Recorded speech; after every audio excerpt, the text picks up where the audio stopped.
Hi, this is part 3 of the Aerial Yoga Play program, 30-day yoga swing challenge. I was just about to hop off with Sue, who's visiting us via video chat from New Hampshire, and she was so excited to share one more part about the yoga swing experience. She asked if she could just talk a little bit about her experience of the play and the relaxation, and I said, absolutely, let's jump back on and give you an opportunity to finish up and share any last bits. So go ahead, Sue. It's all you.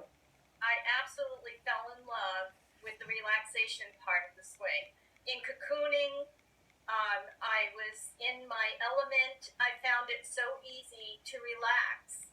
And I've done lots of meditation before, but I've never found it very easy to stay in that place. And what I found was I was almost falling asleep in the cocooning and the swing.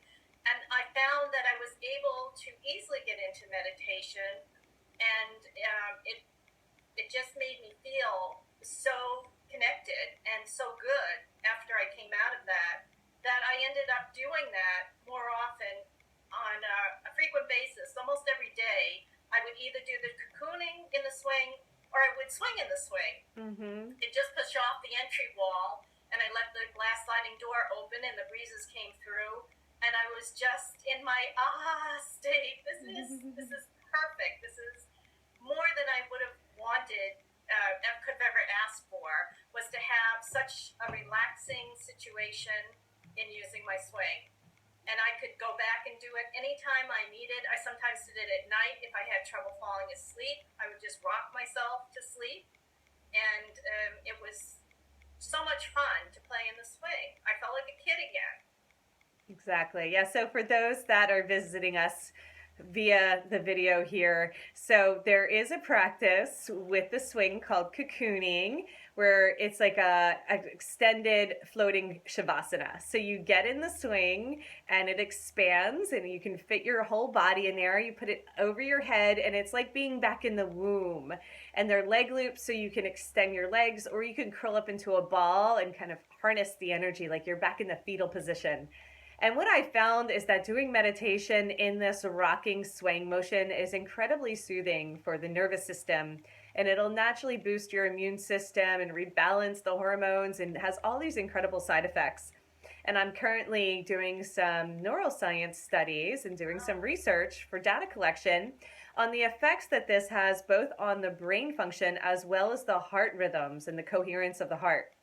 And it's super exciting for us to really tap into not only the power of meditation, but this idea of getting into the cocoon and floating and being suspended, and what type of rhythm that creates for the body, particularly the nervous system and the immune system. Those two seem to benefit the most from it. Plus, the relaxation is amazing. It's great to be so relaxed that you actually fall asleep and let the body integrate and heal your experience.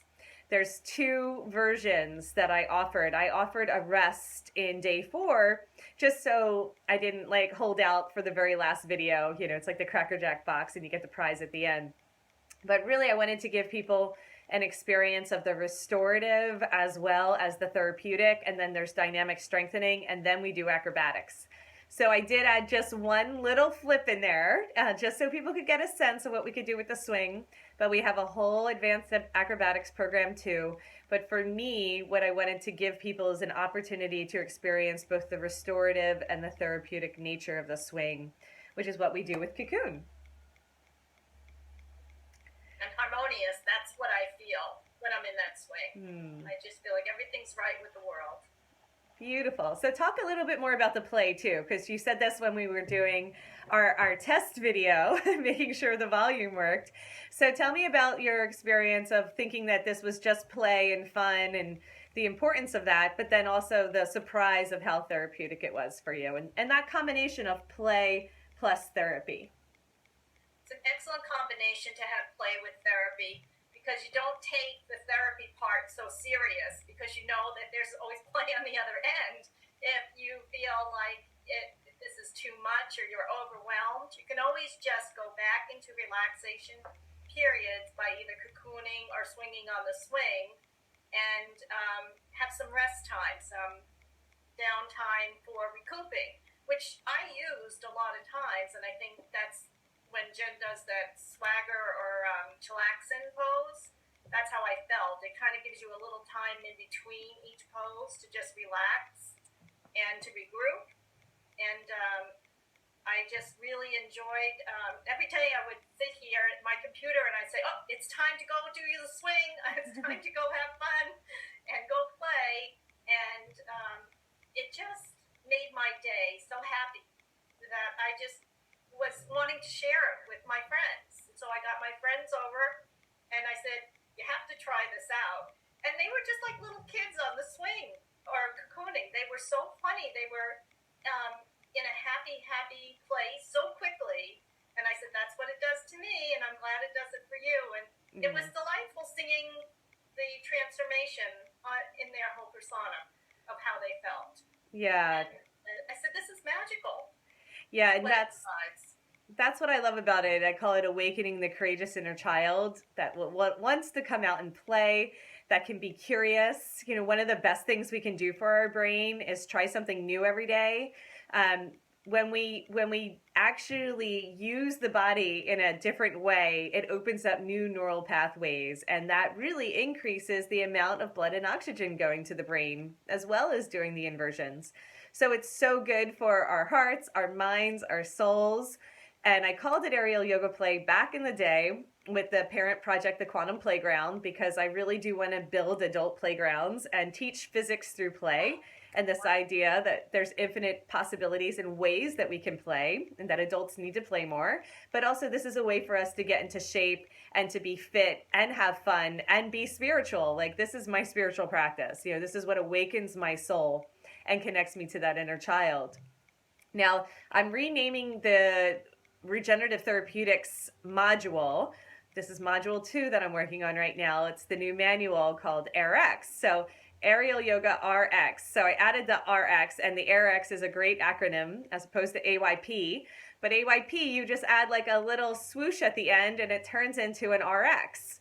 And so I'm super excited about the renaming and rebranding. So AYRx can really start to encapsulate and incorporate the value of application for specific needs. So healing can be a tricky word too. I've been doing healing work for a long time.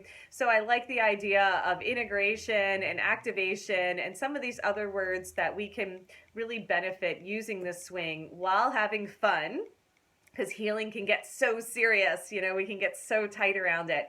So how can we have the maximum amount of fun while relaxing and enjoying the process? And you will feel stronger, you will feel happier, you will also feel more energized and sleep better, and then that'll encourage you to eat better. And you know, I run all kinds of cleansing programs, and this is a whole part of a comprehensive system that I've put into place. But this was great just to talk about the relaxation and how you can use the swing to just get in and cocoon and rock and take a nap or read a book, or you can use it for real core strengthening, dynamic strengthening, healing and opening the spine. It's great for injury and recovering from any sort of joint problems, especially if you tend to get injured with other sports, or I've injured myself in yoga plenty of times over the last 20 years. It actually gives you more support and is safer than doing it on the ground. And that's really something I wanted to emphasize with this practice. So, I absolutely agree with that. And I do floor yoga, and I like it, but my body, my back doesn't like it, my neck doesn't like some of the poses. And though I believe that it has good effects and benefits, I just find that my body is saying, oh boy, we're going to the swing again, yahoo! We're going to do all these wonderful poses, get fit and have fun, and it just gravitates towards wanting to be in the swing. So at many times after Jen had done the practice and we finished with it, I went and did fun swinging and cocooning and just enjoying. Yeah, just playing, just making it up, right? So yeah, I like the fact that you talked about how uplifting it is, because this is like the next level, right? Sometimes I call it Jedi flight training, because we're actually uplifting our being, right, from the ground. And I too had trouble, particularly with my knees, doing so much kneeling in and squats in the yoga poses, where that was putting too much pressure on the joints. And so we really want to create as much relief and enjoyment in the practice so that we can get the release and the alignment that we need for optimal health. Well, I have a good example for that one. Oh, leg good. lunges. Leg lunges. I call them the dreaded leg lunges. Right. Because I could never feel comfortable. My knee hurt, my back hurt, my neck hurt. And I know that how important they are, but I would start them and never continue because I would never want to do them again. Well, when you started doing the leg lunges in the swing, I thought that was fabulous. I thought it was the best thing ever. I felt the stretch, I felt the flexibility gain, and it was comfortable. I keep coming back to that same word, comfortable. Everything is comfortable and supported and feels so amazing because I really don't feel like I'm straining. And that's the big difference. So did you notice that I call them lounging just to get people out of that mindset of like, oh, lunges. Very few people do lunges correctly on the floor or enjoy them. So I call them lounging. Like we're lounging, right? We're just lounging in the pose. And then we can relax into it and get a deeper stretch in the hips and get that openness we're looking for. Because there's a surface tension. There's actually a constriction on the surface of the skin connected to the fascia that is not allowing the muscle to get the deep stretch.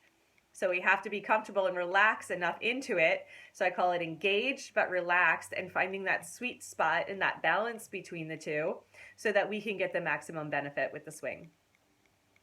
And that I found, the sweet spots came to me and it felt fabulous. And my body was saying, at first a little resistance, and then it'd say, okay, you can go a little more, go ahead and try it. And I listened to my body rather than my head saying, oh no, better not, you're going to get hurt. Exactly. And I just shut that out because that's how I used to function, with the fear factor. And now I just said, all right, what's going on here? How do I feel? And just tuning in. That's the difference. That's it. We go from the high fear factor to the high fun factor. And that's really super important that we approach it with that ease and that grace. What Sue and I just found out is that we're both huge Abraham fans, which I was super excited about hearing because we do know the importance of grace and ease and fun and upliftment and to be easy about it. And it all goes along with this practice so beautifully. So we're going to jump off. Thanks again, Sue, for adding that last tidbit about how relaxing as well as playful it was for you. We'll do a follow-up with you in a month or so. I'm really excited to just track your progress and stay connected. Again, you've done such an amazing job. This is Jen Healy with the 30-Day Yoga Swing Challenge, part of the Aerial Yoga Play program. And you can go to aerialyogaplay.com to find out more information. Bye, Sue. Thanks again. Bye. Thanks, Jen. It was great talking with you. Oh, blessings. Namaste. Thank you. Namaste.